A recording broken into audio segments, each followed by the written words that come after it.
Well, for what it's worth, we got it framed in.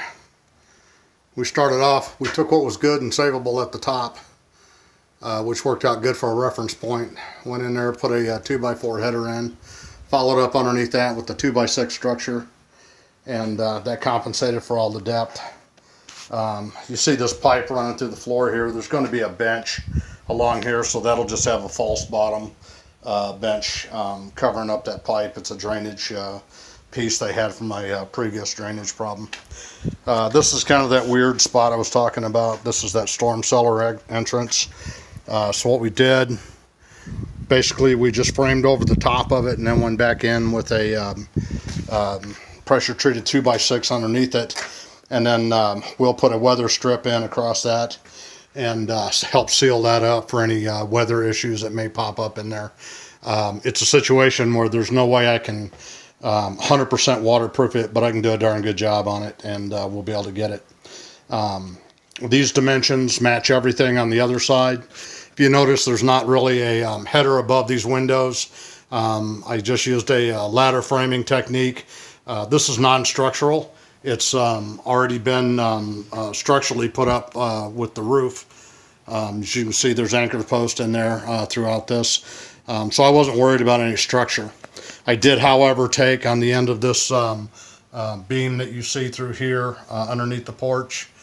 I supported it and went ahead and put a cap in there and reinforced the anchoring on the end of that beam, just to make sure that we didn't lose any of the structural ability in this. And again, I'm not worried about it. This is purely something that's going to hold up the windows basically and give them a uniform pattern. We'll be putting our shiplap directly over the outside of this, and this wall, again, we found no damage, no termite damage, no water damage, so we're pretty fortunate there. We'll be just covering right over the top of that, and the only other thing we've got is just a texture of the ceiling. There was a leak in the roof a long time ago, before it was long before I got in here. It's been re-roofed. It's been dry ever since, no issues. So a little bit of texturing, we'll be able to cover that up with no problem. So next thing we've got to do is just put our sheathing over the outside of this and get it cut back, get the windows put in there. I'll follow up again. As you can see, we do have a little bit of electrical we got going on here. I notched out through the top plate. That's the way they had done it the first time. It's in a non-nailing area.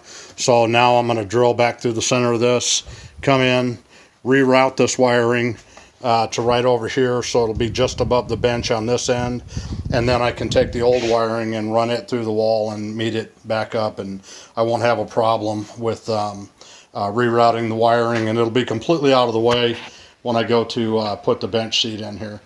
This will have a bench seat from this wall all the way through, and it'll match the height on that ledge for that bay window that's in there, and a little something that can fold open, extra storage, that kind of thing. It'll all be lined with plywood shiplapped on the outside, and then it'll just have a good finish ply material on the inside.